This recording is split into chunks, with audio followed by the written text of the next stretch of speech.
Ahí comienza a grabar. Ok. Sí. Me encuentro en el Cementerio General del Sur, en Caracas, la capital de Venezuela. Vuelvo, estuve hace un par de días aquí y logré hallar la tumba de un personaje pintoresco, famosísimo y desconocido por todos los venezolanos. Cuando digo todo, refiriéndome a la gran mayoría, yo creo que un 99% de los venezolanos. Yo pensé, hace un par de días cuando estuve aquí, es más, me había dado por vencido, porque hay muchas tumbas, hay muchas bóvedas que se encuentran abiertas, que no tienen identificación, y después de un par de horas caminando, pensé que no iba a dar con este personaje. El Cementerio General del Sur, que en su primera etapa contaba con 117 hectáreas, es decir, 6.818 metros cuadrados, abrió sus puertas al público el 10 de julio de 1876, siendo sepultados ese día Bonifacio Flores, Guillermo Goiticoa, quien aparece con el número 1 en el registro del cementerio, y José Conrado Olivares. Un total de 653 personas fueron sepultadas tan solo en el año 1876. En la actualidad posee más de 240 hectáreas. Pero conocí a una persona acá que sabía dónde estaba más o menos la ubicación y logramos dar con él. ¿Saben a quién me estoy refiriendo? Aquí lo dice, familia Meyer-Waldau, pero específicamente a Carlos Otto Meyer-Waldau, su nombre en alemán, Karl Otto Meyer-Waldau. ¿Quién fue Karl Otto Meyer-Waldau? Les comento, Primera Guerra Mundial, no Segunda, Primera Guerra Mundial. Estuvo participando desde 1914 a 1918. Aquí pueden ver una fotografía de él, de un libro que publicó Clemente Valladares. Carlos Otto Meyer-Waldau fue compañero en el escuadrón Jasta 11, el más célebre de Alemania, junto al Barón Rojo. Sí, así como lo escuchan, junto al Barón Rojo. Una historia poco conocida. ¿Están sorprendidos, cierto? Bueno, les voy a comentar su historia.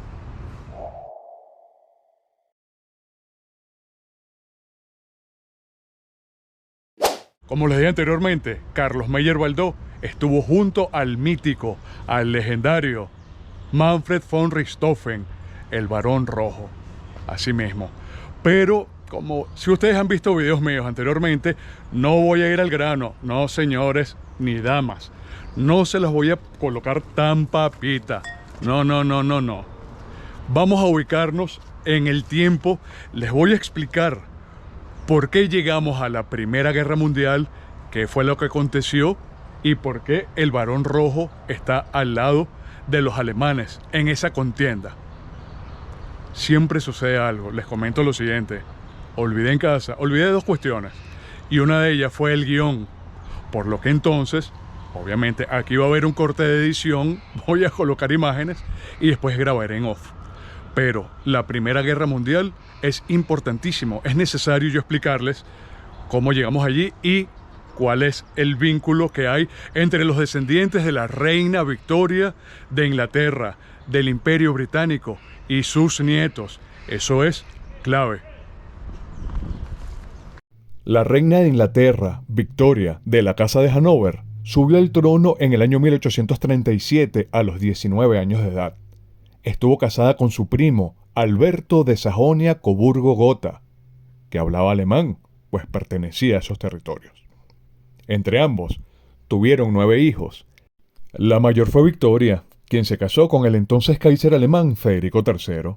Tuvieron un hijo llamado Guillermo II, futuro Kaiser. El segundo hijo de Victoria Alberto fue Eduardo, quien se convirtió en rey de Inglaterra en el año 1901 al fallecer la reina Victoria, gobernando hasta su muerte en el año 1910 y siendo sucedido por su hijo Jorge V. El tercer retoño de Victoria y Alberto fue Alicia, quien se casó con el príncipe alemán Luis de Hesse. Su hija Alexandra se convertiría en la esposa del zar de Rusia Nicolás II Romanov. Y por lo tanto, Jorge V de Inglaterra, el Kaiser alemán Guillermo II y la zarina Alexandra eran primos. Guillermo y Nicolás se tenían mucha estima, se escribían con mucha frecuencia. En cuanto a Jorge V y Nicolás II, pasaron tiempo juntos por las frecuentes estancias de Nicolás en Inglaterra y Alemania a fin de formarse como heredero. Jorge y Nicolás eran físicamente tan parecidos que intercambiaban papeles para divertirse y desconcertar a amigos y parientes. Sin embargo, sus caracteres eran totalmente opuestos. La Gran Guerra o Primera Guerra Mundial vería a los que fueron amigos convertidos en enemigos irreconciliables. Europa era un hervidero.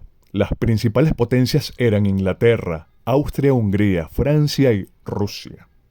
Austria, país de habla germana, formó parte de la Confederación Germánica entre 1815 y 1866, y ante su derrota ante Prusia en Sadowa en 1866, formó una monarquía dual junto a Hungría entre 1867 y 1919. Alemania como Estado aún no existía. Europa todavía era un rompecabezas de pequeños ducados, reinos, principados y repúblicas aisladas o enemistadas de manera enrevesada. En 1871, Prusia logra constituir el Segundo Reich o Imperio Alemán.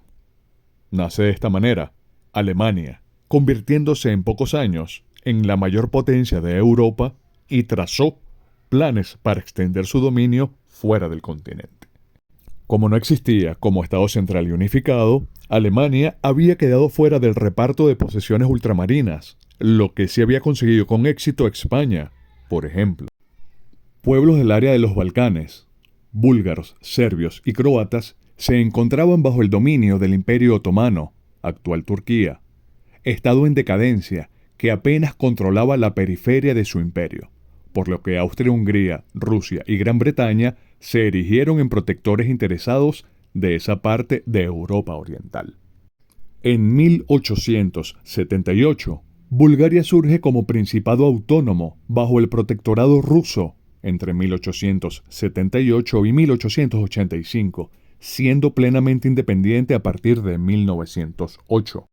En cuanto a Serbia y Montenegro, quedaron bajo el control de Austria-Hungría, a la que se le confió de forma provisional la administración de Bosnia-Herzegovina. En 1814, Austria se anexionó Bosnia, que era ambicionada también por Serbia, provocando hostilidad entre ambos. Bueno, para no extendernos tanto, en resumidas cuentas, Austria-Hungría, el Imperio Otomano y Rusia querían posesionarse de los países balcánicos. ¡Epa! Si no estás interesado en conocer todo este enredo sobre los orígenes y lo que provocó la Primera Guerra Mundial, entonces sáltate esta parte y vete directamente al minuto que aparece aquí en pantalla. Como han podido ver, Europa era un polvorín. Tan solo faltaba que se encendiera la mecha, y eso fue lo que ocurrió el 28 de junio de 1914, cuando fue asesinado Francisco Fernando, sobrino del emperador Francisco José I de Austria-Hungría y heredero al trono. Gavrilo Filip, un joven serbio-bosnio de 19 años de edad, integrante de la organización Mano Negra, fue quien asesinó a Francisco Fernando y a su esposa Sofía Šotek de varios disparos en la ciudad de Sarajevo, Bosnia. Ese justo día, 28 de junio de 1914, el heredero al trono austrohúngaro estaba en Sarajevo para observar unas maniobras militares. Era una fecha demasiado inoportuna, pues los serbios conmemoraban la trágica batalla de Kosovo de 1839, en la que fueron derrotados por los turcos. Por lo que en 1914, esa represión estaba representada por el Imperio Austrohúngaro como sucesores del Imperio Otomano. Y por ello, los nacionalistas serbios estaban determinados a librarse por la fuerza del dominio austríaco. Ese trágico suceso, la muerte de Francisco Fernando, dio inicio a la Primera Guerra Mundial. Transcurridas escasas semanas de la muerte de Francisco Fernando, Austria-Hungría había declarado la guerra a Serbia y Rusia. Rusia a Austria-Hungría y a Alemania. Alemania a Rusia, Francia, Bélgica y Gran Bretaña. Y Francia, Gran Bretaña y Japón a Alemania. En cuestión de meses, el Imperio Otomano declaró también la guerra a Gran Bretaña, Francia y Rusia. En 1915, Bulgaria e Italia se habían sumado al conflicto.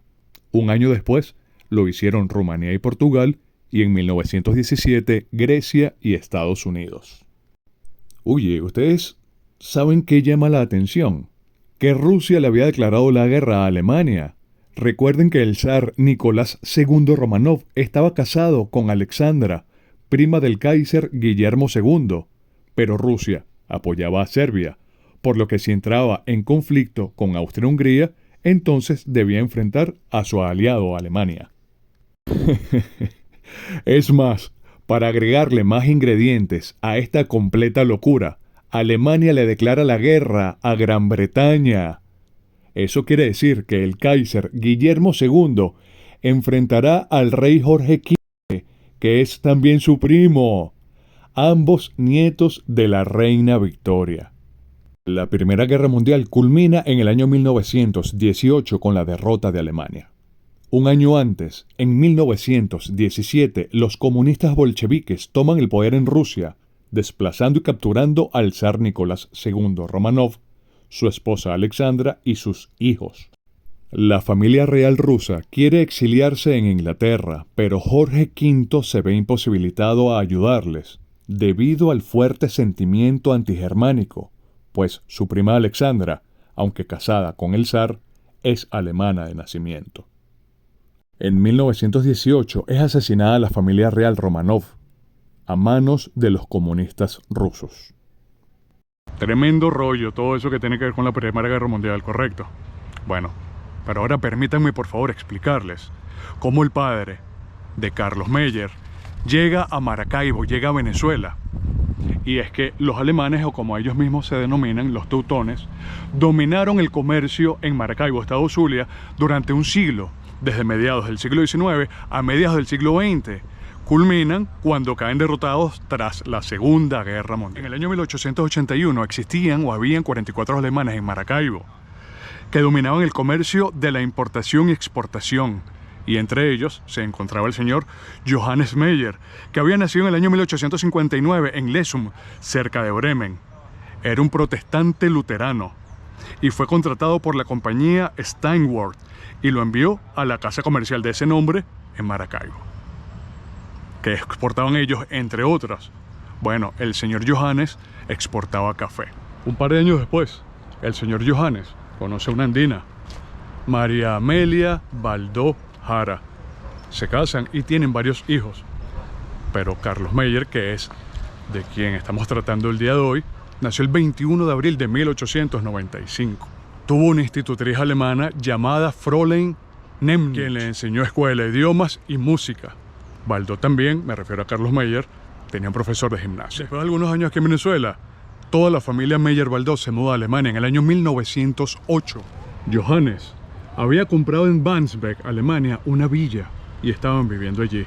Y es en el año 1914, cuando inicia el conflicto bélico, que toma por sorpresa a muchos habitantes del planeta, incluyendo a Carlos Meyer, que no duda en alistarse como voluntario de la escuela de caballería de ese poblado de Wandsbek. La primera vez que ve acción es en 1914, a finales de ese año, entre noviembre y diciembre, en Lodz. Al año siguiente se encuentra en Prusia con el 9º Regimiento de Dragones, luchando contra los rusos. Pero muchos soldados deciden que quieren ser pilotos del aire, de la aviación. ¿Por qué?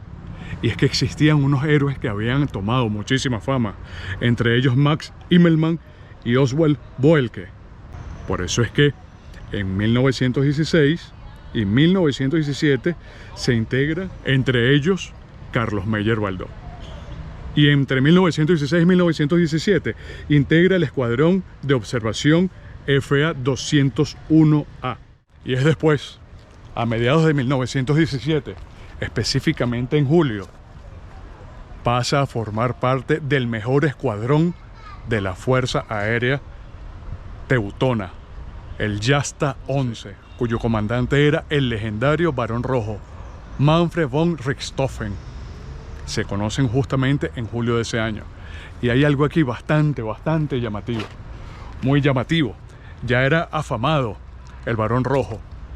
Y el 3 de septiembre de ese año vuela por primera vez un triplano de color rojo. Por eso es que él obtiene ese apodo rojo. Ese 3 de septiembre de 1917 logra derribar a un avión británico. El piloto era de apellido Byrd. Y ustedes saben a quién le encomendaron cubrir al Barón Rojo en ese vuelo, en esa asignación. Sí, no se equivocaron. Aquí están sus restos, a Carlos Meyer. ¿Qué tal? Interesante, ¿cierto?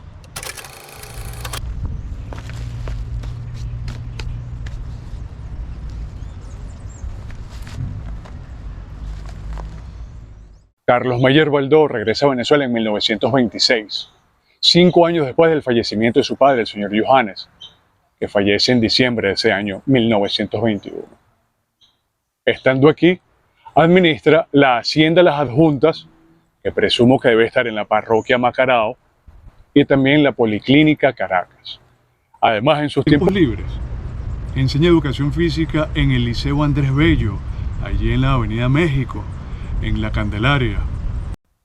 Y adicionalmente, le gusta jugar fútbol cerca de donde vivía, en el club alemán en El Paraíso.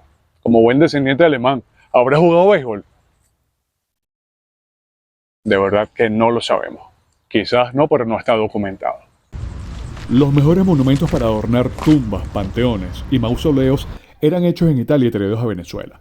A finales del siglo XIX y principios del siglo XX, las marmolerías eran de Emilio Agar, Eusebio Cellini, Emilio Gariboldi, Julio Roversi, Emma Red y Francisco Piña. En 1931, decide volar. Me aguanta las ganas de estar tranquilo. Decide volar y contacta a Florencio Gómez, el hijo del general Juan Vicente Gómez, presidente de Venezuela. Le dan permiso para volar, pero como asesor en aviación civil. Y lo hace.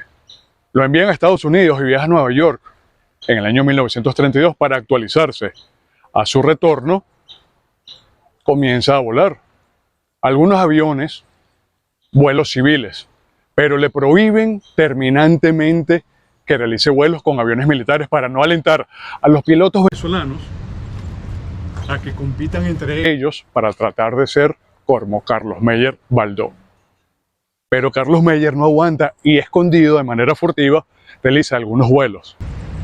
Y lamentablemente, en uno de esos vuelos, trata de realizar una maniobra. Una de sus alas se rompe, entra en barrena y fallece el 27 de noviembre de 1933. Al día siguiente es enterrado acá, justo en este mismo lugar. Hay una fotografía de la época que llama la atención porque el arreglo floral que envía el gobierno de Alemania es en forma de esvástica. Eso no quiere decir que Carlos haya sido nazi. No, sinceramente no. Únicamente era el símbolo del partido nazi, en el cual Adolfo Hitler ya se había convertido en Alemania en el canciller en enero de 1933. Entonces, Hermann Göring, un altísimo jerarca nazi, tenía varios puestos. Había sido también piloto en la Primera Guerra Mundial destacado y a la muerte del Barón Rojo, Hermann Göring se había convertido en el comandante del escuadrón Jasta 11, en el cual había estado el Barón Rojo y Carlos Meyer Baldó. No sé si se habrán conocido, hay fuentes que indican que sí, algunos textos que he leído, pero yo creo que no se conocieron. Únicamente por haber pertenecido ambos a ese legendario escuadrón, entonces deciden enviar el adorno. Muchos venezolanos, repito, como dije al principio del video, no saben que está aquí Carlos Meyer Baldó. Sus restos descansan aquí. Un venezolano para ser recordado. Les recomiendo este libro, Héroes del Aire en Venezuela, de Clemente Valladares Castillo. Clemente Valladares Castillo tiene 2 libros, en el cual nombra a Carlos Meyer. Este y un libro específico sobre él, un formato pequeño pero con muchísimos datos.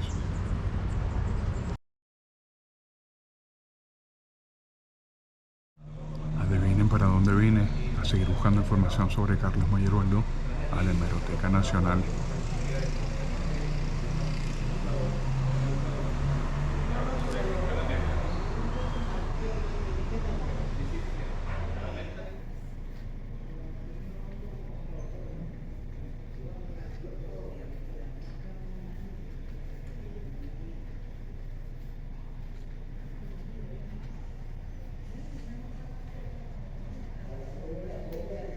Además del periódico que les mostré anteriormente, consulté una fecha en febrero de 1934.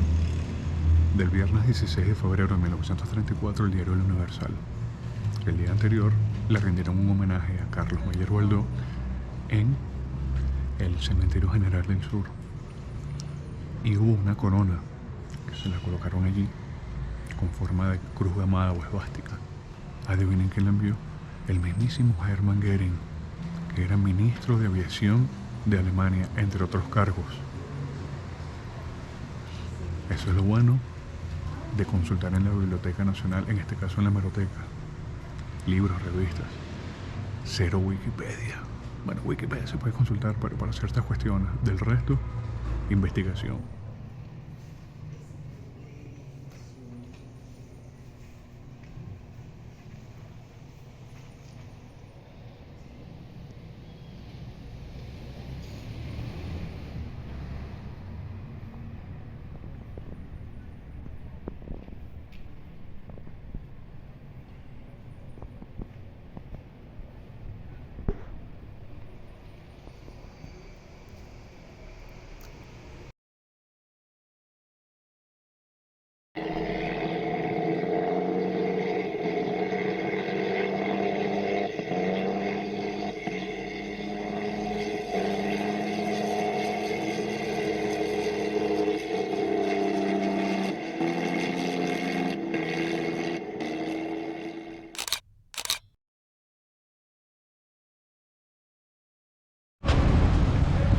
Me encuentro en la Plaza Madariaga de la parroquia El Paraíso, justamente observando, deleitándome, yo la he visto varias veces, con esta tremenda obra de Emilio Gariboldi.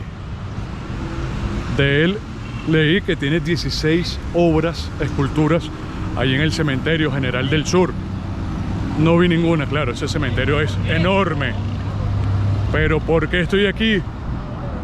Porque les voy a mostrar lo siguiente. Si conocen Caracas, bueno, obviamente deben estar ubicados que me encuentro en El Paraíso y allá está la Plaza Páez. Y al fondo ven lo que es la sede de la Guardia Nacional. En la actualidad El Paraíso es una parroquia, pero a principios del siglo XX era una urbanización donde vivía la aristocracia, comenzaron a vivir allí. Y una de las personas ilustres, bueno, conocido de abolengo, que vivió aquí, lo hizo allá. Desde aquí no se ve la edificación, está hacia allá. Me refiero a la familia Bulton. Y la familia Bulton tenían por acá también un polideportivo, donde se practicaban varios deportes, incluyendo fútbol y béisbol. Acá se jugó una tremenda rivalidad antes de la Caracas Magallanes, la del equipo Independencia y los Samanes. El equipo Los Samanes era de la aristocracia y el Independencia de la clase popular. Esa rivalidad fue la primera rivalidad política en la que de manera camuflada los Samanes enfrentaron a Gómez. Pero esa es otra historia. Al grano, de acuerdo al plano monumental de Ramón Sosa del año 1935, aquí había un terreno donde se jugaba fútbol. Y yo presumo que ahí fue donde jugó fútbol Carlos Meyer Waldó, porque Carlos Meyer Waldó, cuando llega en 1926 de Alemania a Caracas, vivió aquí en El Paraíso.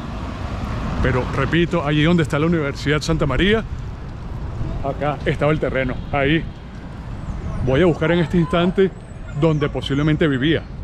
Vivía aquí en El Paraíso cuando retornó, repito, en 1926. cerca del Club Alemán. No he dado con la ubicación, pero sí tengo un par de direcciones que publicaron en el periódico indicando que había fallecido en noviembre del 33 y daban una dirección. No sé si lo velaron y de allí salieron al Cementerio General del Sur o sencillamente de ahí salieron, pero las personas para que fueran a acompañarlo. Pero vamos a ver si lo encontramos.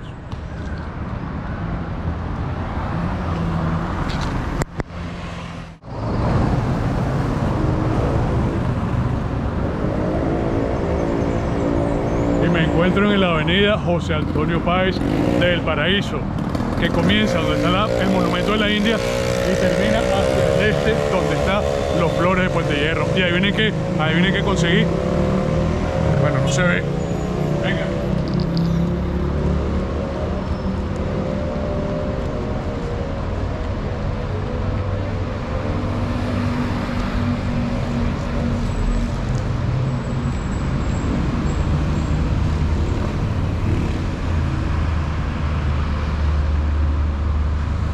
Paraíso, calle Carabobo, sector Las Casitas.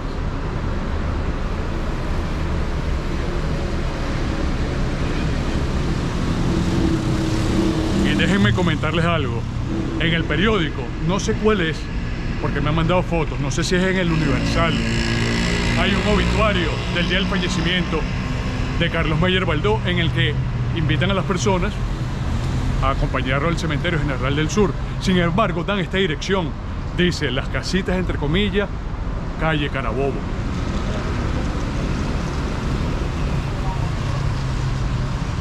Entonces debe ser que aquí se encontraba donde vivió Carlos Meyer Baldó cuando llegó en la década de los 20.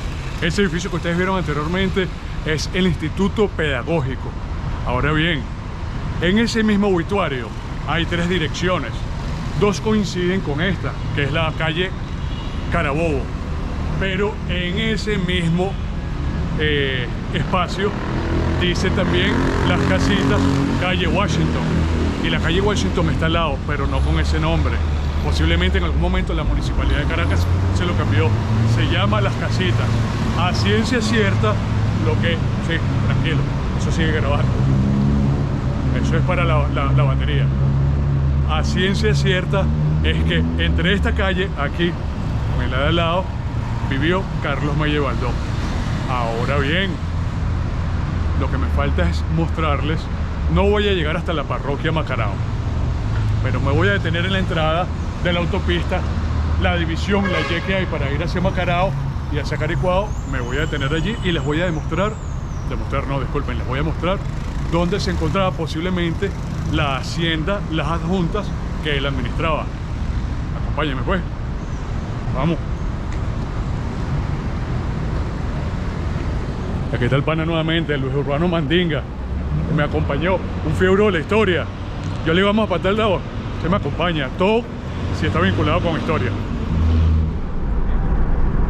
En esta Y hay 2 vías, obviamente a la derecha, para dirigirse a la zona Ruiz Pineda de Caricuao, y también para la parroquia Macarao, y a la izquierda justamente para Caricuao, UD1, UD2, UD3, UD4, UD5, UD6, CC2 y otras zonas más. Esta es la vía hacia Macarao y este es el sector Ruiz Pineda de Caricuao. Ahora bien, Caricuao, antes de ser urbanizada en la década de 1960,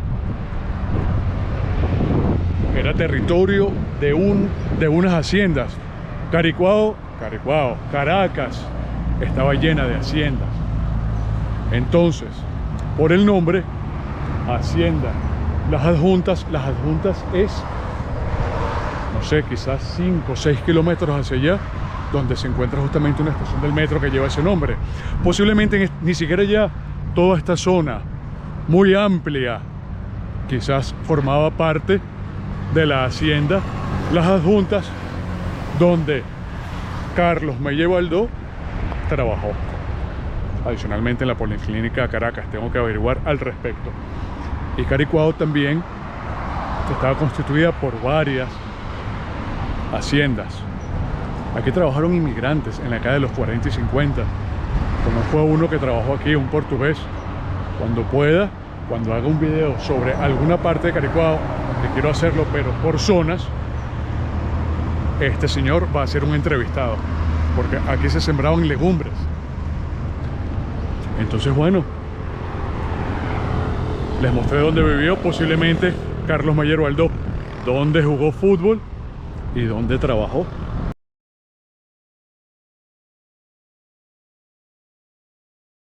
De acuerdo a publicación del diario El Universal del 16 de febrero de 1934, el altísimo jerarca nazi Hermann Göring comisionó al señor venezolano-alemán Wilhelm Bernhard Baldó para depositar una artística corona sobre la tumba de Carlos Meyer Baldó.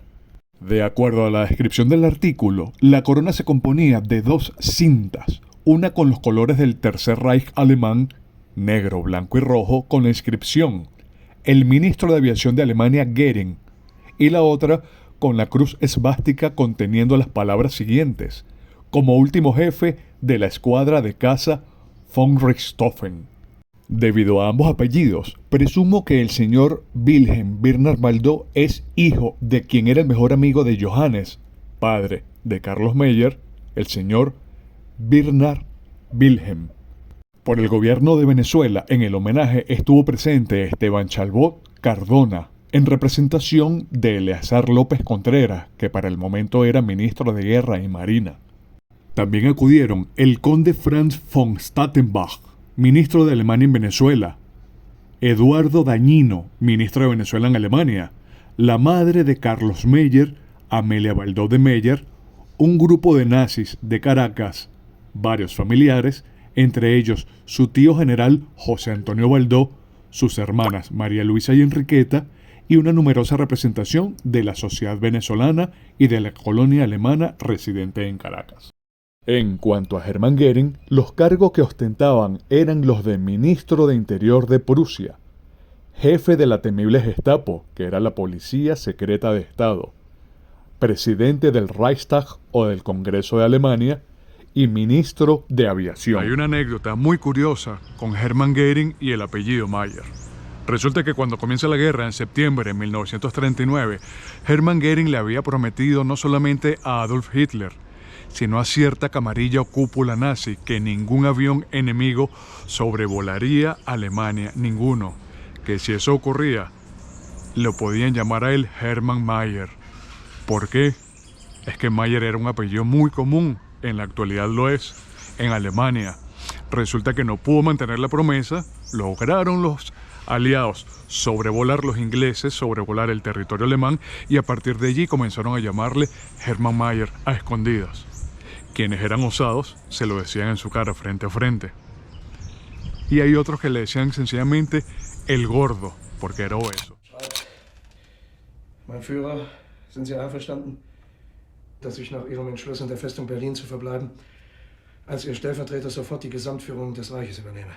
Volk und Vaterland handeln. Es ist Landesverrat und Verrat an Ich Ihrer sehe das Person. anders. Göring will die Macht an sich reißen.